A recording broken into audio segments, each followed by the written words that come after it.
Hello friends, welcome back my new video. आप देख रहे हैं टेक्निकल फिक्स चैनल और आज हम इस वीडियो में बात करेंगे गूगल ट्रांसलेट की।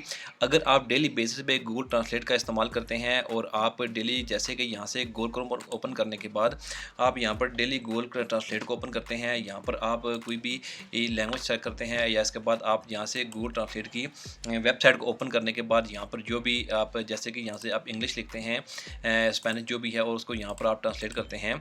तो आज हम सीखेंगे कि हम किस तरह से इसको एक एप्लीकेशन की सूरत में डेस्कटॉप पर ला सकते हैं। तो जैसे ही आपने गूगल ट्रांसलेट को यहाँ से इसकी वेबसाइट को ओपन करना है तो आपने यहाँ पर 3 डॉट पर क्लिक करना है और इसके बाद आपने मोर टूल में जाने के बाद क्रिएट शॉर्टकट पर क्लिक करना है।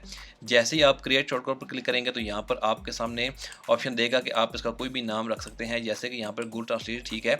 इसके बाद आपने यहाँ पर चेक लगाना है ओपन एज विंडोज़ पर। इसके बाद आपने यहाँ से क्रिएट बटन पर क्लिक करना है। जैसे ही आप क्रिएट करेंगे तो यहाँ पर आप देख सकते हैं गूगल ट्रांसलेट एक ऐप की सूरत में हमारे सामने आ गया है।